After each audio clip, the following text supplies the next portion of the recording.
One of the most amazing episodes in the history of Hindu temples is the site where this relief sculpture, this wonderful relief sculpture, was carved. That site is the Shore Temple site at Mamallapuram. So this this location is Mamallapuram is named after the king Narasimha, whose nickname, if you will, was Great Warrior. This is the port city of the great warrior king. So it was a primary trade and port city for the Pallava dynasty, very important for both maritime trade and warfare, and it overlooked the Bay of Bengal. So if you look on the map, where are you? There you are, Mamallapuram, on the southernmost eastern coast, the Bay of Bengal. And so imagine coming on the boats to approach this important port city and seeing this site where incredible temples were carved out of the living rock. So this is not just one temple carved out of the living rock. This is the entire coastline here, in a series of temples. And this is so daringly ambitious that it's so daringly ambitious that it's mostly unfinished. I mean, how can you possibly do this? You can't. But, this is an example of how when you're truly ambitious, even if you don't succeed, it's still a complete success, right? So look at the unfinished carvings here, right? You can see the stone, which is completely fascinating because it allows you to imagine the painstaking labor and the unbelievable vision that goes into carving away all that rock to have such precise designs, such intricate designs. And one high point of that incredible carving technique, that mastery of stone and chisel, is this relief sculpture. So I defined relief sculpture. That means it is carved from the stone, but still attached to the block. So not fully in the round. We refer to sculpture in the round when it is a complete, so if it's a figure, if it's a complete standing figure and you don't see any more of the original block of stone.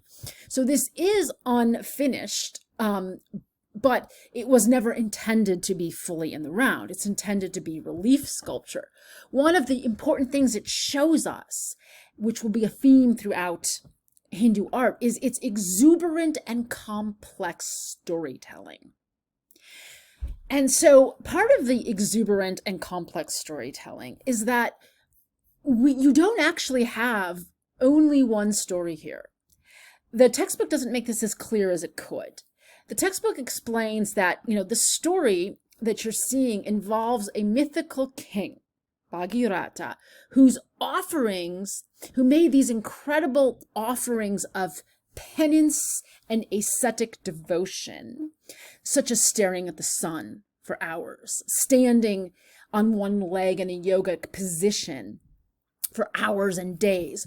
All of these kind of self-flagellations that are meant to be a form of request to bring the celestial river, the Ganges, to earth, because there had been a terrible drought lasting centuries, and it left the ashes of his ancestors unsanctified. So we Californians may have to imitate this because it was very successful, in that the goddess, the Ganga river goddess, agreed to descend to earth, but she warned that she would crash and kill falling from the heavens. So Shiva intervened and caught her in his matted hair.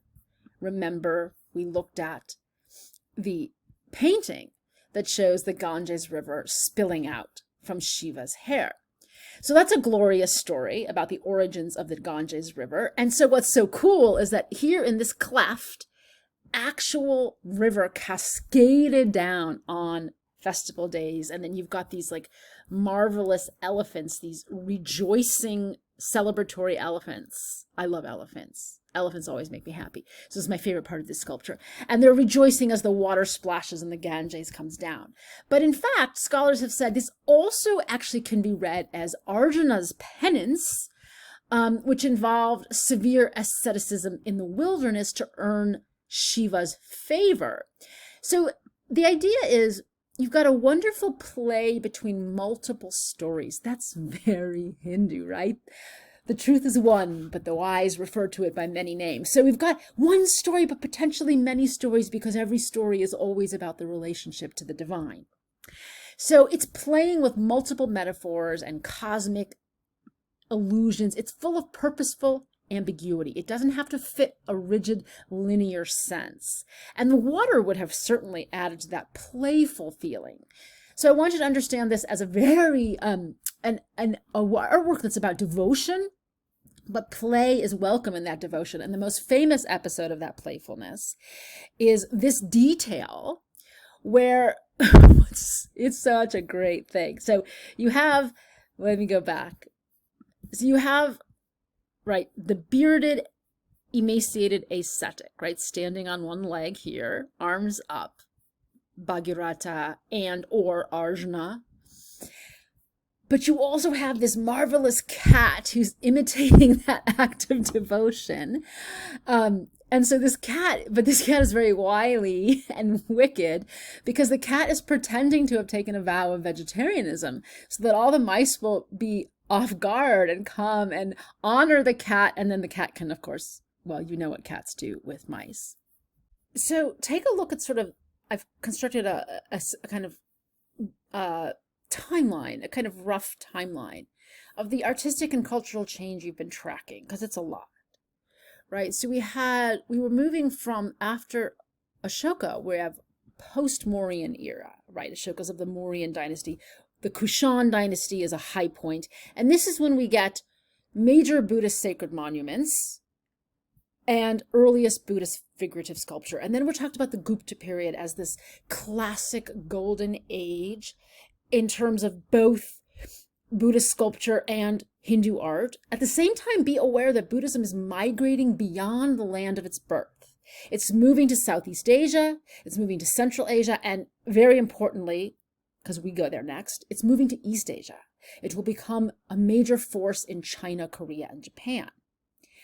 And then after the Gupta dynasty, we can talk about a kind of regionalism in which this is the period that Hinduism comes to dominate Indian art and culture. Buddhism will begin to fade away. It will remain only in certain pockets. But this is the time when Hindu art and architecture really reaches a pinnacle.